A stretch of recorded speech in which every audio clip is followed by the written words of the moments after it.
There's this saying, bros before hoes, right? And it's supposed to be like this ironclad rule, but to tell you the truth, it's not ironclad. Because you got to realize, what bro are you talking about and what hoe are you talking about? See, the idea is that no woman should ever come between two men, potentially two friends, supposedly two friends, right? But a lot of guys use this bros before hoes thing as an excuse to get the other guy, their competitor, the competition, to take a step back, to stand down.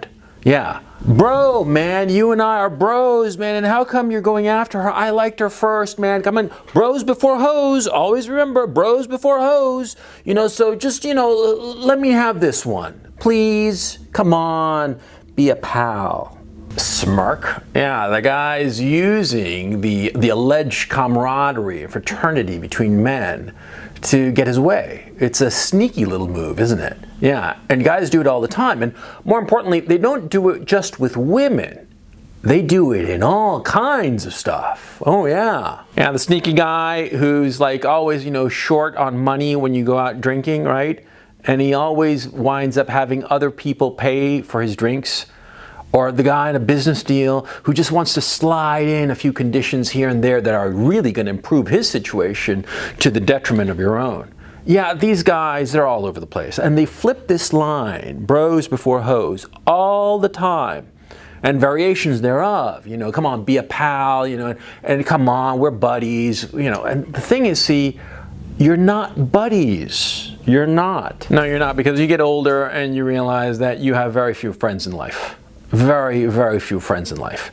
And there are a few guys that you met when you were young and you liked them very much when you were young, and maybe you still like them very much as an older man, and enjoy spending time with them.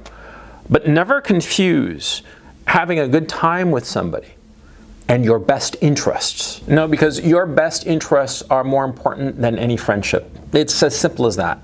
And it's the truth, okay? Any guy who says that, oh no, CRP, you're a bastard because, you put your own best interests ahead of friendship, I'll be like, yeah, I am a bastard.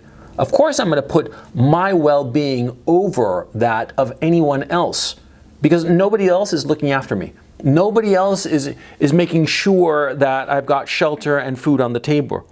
I'm the guy who's responsible not only for myself, but for my family and a bunch of other people in my life. Yeah. And so, who is going to look out for my best interests if not me? Right? And if my best interests are going to be tripped up by a relationship with somebody, maybe a friend, maybe a very close friend, well, I'm very sorry, but that friendship is going to have to suffer.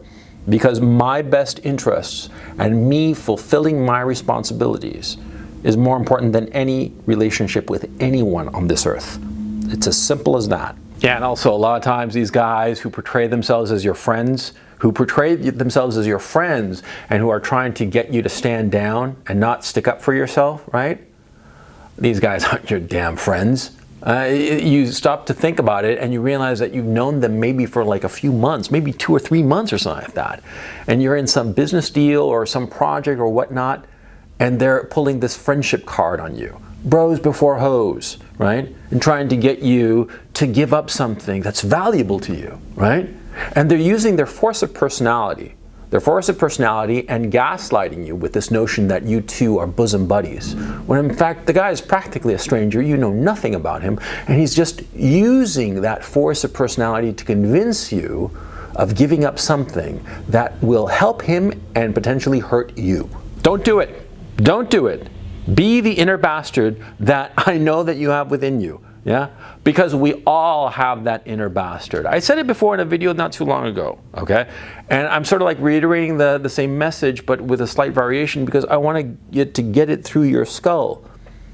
See, nobody is your friend. You don't have friends. You have people that you know with whom you might share a good time, a drink, a good conversation about the world and whatnot. But the guy, is he really going to go out of his way to help you? Is he going to show up at 3 a.m. to bail you out of jail? Ask yourself that. We have this fantasy, And this desire and this need, quite frankly, to have close friends, to have bosom buddies, to have, brothers in arms. We have that need. And a few men are exceptionally fortunate to actually find such individuals, find such blood brothers, There are a few lucky bastards, guys maybe who have been in a war together, guys who might have just grown up together and they just lucked out into this great relationship that lasted their whole lives, and good on them. I mean, lucky sons of guns, right? I am not denying that such relationships exist. They do exist. But the fact of the matter is that for the vast majority of men, we will not be so fortunate as to have such relationships. And we crave it. We crave it because, see, it goes back to our ancestral behavior, our evolution. Because we used to be hunter-gatherers, and we would go out and hunt the mastodon. And the thing is, see, the mastodon might kill us, okay? And so we really had to depend on one another. And so that dependence on one another creates a bond that can be unbreakable in many cases.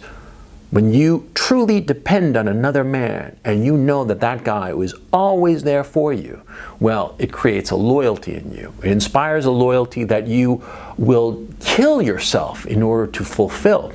That's why so many soldiers, when they die, usually it's not because they're trying to do anything brave or heroic. No, what they're trying to do is save one of their friends, one of their brothers in arms.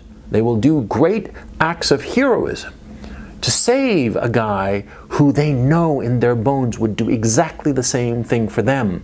And those guys are lucky, but that's not the case with most of us today.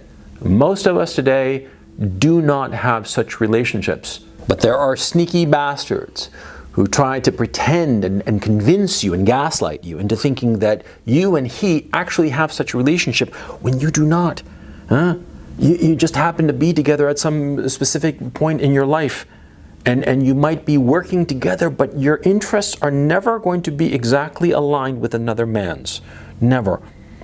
And therefore, you always have to be weighing the relationship, weighing what it's costing you.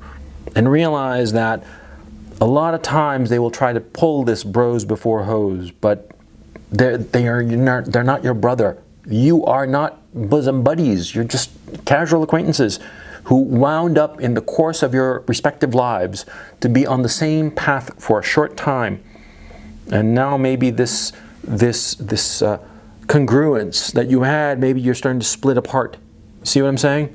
I'm going to do a video about how men are much more romantic than women.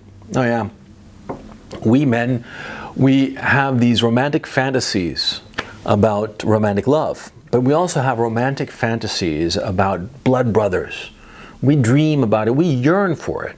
And like I said, I think it's a part of evolution that we need this and we lack it today in our modern environment. Our modern environment has all these conveniences and all this technology and all this wonderful stuff. Our civilization is fantastic, never doubt that. But the fact of the matter is that there is a cost to this wonderful civilization.